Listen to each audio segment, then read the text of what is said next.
or anything like that. He said, and guess what? Akpabio never signs any documents. He will always refuse to sign, but he will tell you to go and commit the fraud. For instance, he told me to go and raise a memo and give an emergency contract for flood victims. He wanted me to take an oath. He has denied that, but I want to say today, he told me up to 3 times until we had a reconciliation meeting at the villa in the house of Mr. Sadiki Abba, who is the SA to the president on domestics. In that meeting was Alhaji Mekano. He said the only condition was if I take the oath. I refused to take the oath, and I did not take that oath. And I will never take the oath from him. So he said he was going to remove me. He started a campaign of calumny against me. He said I did not answer him because the facts will speak for itself. Now, to end this matter about the procurement process, I refuse to go with him to deceive Mr. President at the fake meeting, because the Procurement Act says if I contravene any section of the Procurement Act, is 5 years imprisonment without an option of fine. So if I go and say they should pay for the process, if you see, they say it's for 2020 budget. Akpabio went to get the approval from FEC. The 2020 budget has not even been discussed by the National Assembly till today. The 2020 budget has not been passed. However, he lied to FEC, which is the greatest embarrassment in this country, for a budget that has not been passed, for an approval to be given for that procurement. I refused to go because he wanted me to send the money for the procurement to the ministry to implement the forensic audit. I refused. I am challenging him to deny any of these allegations because I have to round up for you people. But all the facts and all that I've said are all written in my document. The immediate past Managing Director of Niger Delta Development Commission (Nddc), Dr. Joe Yimebe Nunue, has claimed that the current Minister of Niger Delta and a former Senator of the Federal Republic of Nigeria, Chief Xþøś Akpabio, forced her to take an oath 3 times in order to commit fraud at the commission. She made the statement at the outdoor after the investigative hearing before Senator Olubunmi Adetunbi, All Progressives Congress (APC) Ekiti North-led ad hoc that is probing the alleged financial recklessness to the tune of 40 billion naira by the Interim Management Committee (IMC) of the Nddc between January and March this year. Joe said that she has faced many strikes from Akpabio, who in many ways tried using her as an agent of fraud at the Nddc. Okay. See corruption here and there, stealing here and there. They are probing this 40 billion naira. Every corruption here and there.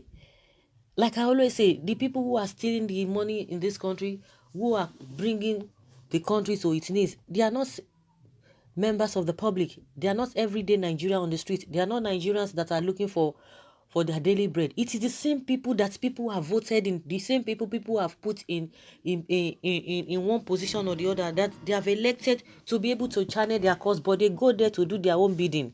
Corruption here and there.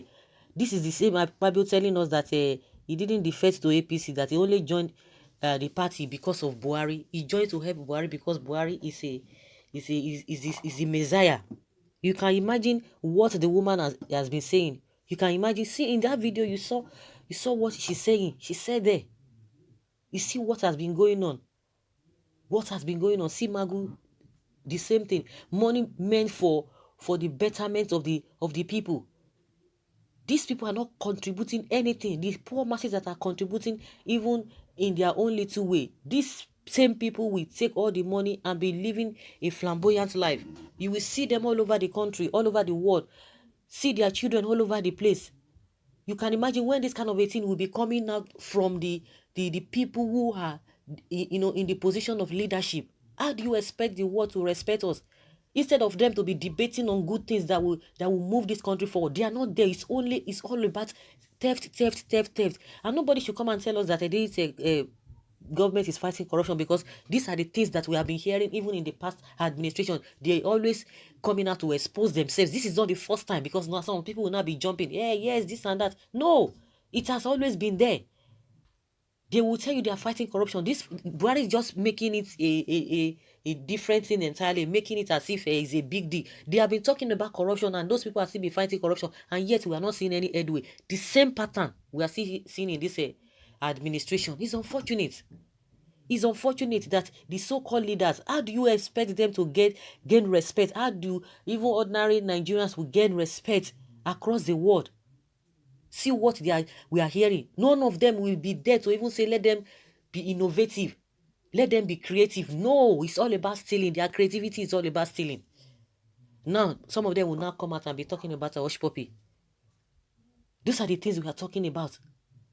When they feel that they can do and undo. And we are just hearing little out of many things that have been happening.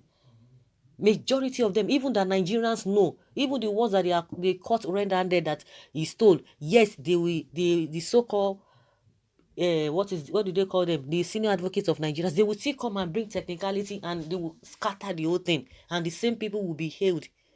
The same people will be hailed. The same people will be praised to high heavens. What is going on? What is really going on in this country? When are we going to be free from all these robbers? When are we going to be free from them? See the way the woman was talking with all manner of responsibility and sincerity and all manner of seriousness, that he wanted to force him to wanted to force her to sign an oath. You can imagine, to sign an oath. She has said it. Let him come and deny all of these things that she has talked about. Let Akpabio come and deny it. But now so we go just a day, all of us go just talk, pray. At the end of the day, it's not as if we are going to gain anything as citizens. We are not gaining anything. We are not going to benefit from anything. You know, the more we look, the less we see. We'll just be hearing all of these things. We'll not even gain anything. It's just for us to talk about it. Because at the end of the day, they will not punish them. Nothing will be done. The investigation will be there for forever. They will not do anything. Before you know, they will clear it. Now, it is this issue of Akpabio and Magu now. Before you know it, another story will come for them to feed us with. Gossip Akpabio's stealing habit is alleged to be a hereditary issue. Oh my God, it's good to even laugh at times, because, you know, when you hear all of these things, you just be like, what is really happening? Because so that when we not just go and get hypertension, you know, just laugh it out sometimes. Well, it's time of reckoning is fast approaching, because even the best thief in the world can't steal time. From the day Akpabio made the comment that says while he was in PDP, his mind was in Buhari APC, there I know he's a thief. Akpabio DNA is fraud. It can never change, either in PDP, APC, F0RC, SDP. If you like, make him the CAN chairman. He will still see church offering and later build a church where he will give testimony of what God has done for him. Any allegation against Senator Godswill Akpabio cannot be dismissed because he's a traitor. After enjoying PDP for many years as a governor and senator, just crossed over by playing the most treacherous political game because of fame and wealth. He and Amechi are the most dangerous politicians in the South, which I believe their names will be off from the front line political activities forever. Immediately Buhari after his Buhari's era. Okay, maybe after his tenure. Why is it that at every place in Nigeria there is an embezzler? What do they want to do with the money? A 70-year-old leader will still be looking for ways to steal our money. Hush, politicians. Oh God, I don't understand. They are the ones you'll be hearing all of these things. Which example are these people now setting for the younger ones? They will tell you, oh, you have to go and learn. You cannot just come all of a sudden. Who is going to be learning from all these politicians without learning the bad things that they are doing. See all of these things. Are they supposed to be? Are they not supposed to be role models? These are the things they want the younger ones. You have to go through to know how to do this, to know how to do that. Then by the time you are now strong, you begin to operate. Is it not better for us to have somebody who is just coming neutrally, who has not even gone through all these processes of these politicians nurturing them? Is it not better?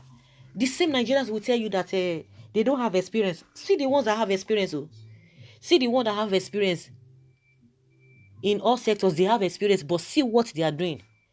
See what they are doing. This is not a beer parlor talk. You can imagine the woman is here. You are even hearing her, and she has challenged him to come and debunk all she has said against her. She even quoted where they even met. You can imagine. This is not beer parlor talk or maybe fake news. You can hear the woman, because some people too, only God knows what is really wrong with them. They will be seeing the truth like this, and they will be telling you it is fake. So is this the kind of people that will want to encourage younger ones or the youth to do what? I don't understand. They will tell you the youth are not serious. The youth are not serious. They are not paying attention. Oh, they are not even, they are just playing out with their life. See these ones that are serious. See what is happening. This is not the first time we are hearing all of these things. I be thief, you know be thief, you be robber, you know be maybe I'm robber. Counter and counter accusation. See Malami and Magu. See the way they are accusing themselves again. Is it not shameful? Is it not shameful? Irrespective of how people want to look at it, that you are innocent until proven guilty. It is not. This is very ridiculous. In a saner environment, Buhari will be telling us in a saner environment, oh, citizens are not allowed to do this, are not allowed to do that. In a saner environment, are they not supposed to have resigned? And you are there. Nigerians, the poor masses are suffering. We are still talking about COVID-19, yet all these people are still doing their own. Is it not the same Nddc that said that they use 1.5 billion naira to settle themselves? They pay themselves palliatives and they are receiving salary. They got palliatives. And yet, Nigerians cannot even get even 1 naira. When they want to share the money, within 3 or 5 days, they will share 100 billion naira. And they will tell you that is it. There's nothing anybody can do. And we have been hearing a lot of institutions getting bonds here and there. All Nigerian politicians and political appointees are a bunch of broad daylight criminals. None of them is clean. It's obvious none will make heaven. In Buhari's government, a thief is catching a thief. Believe her or not, the truth remains that Akpabio is a chief thief. Well, let's hear your opinion, guys, on the comment section. Thank you.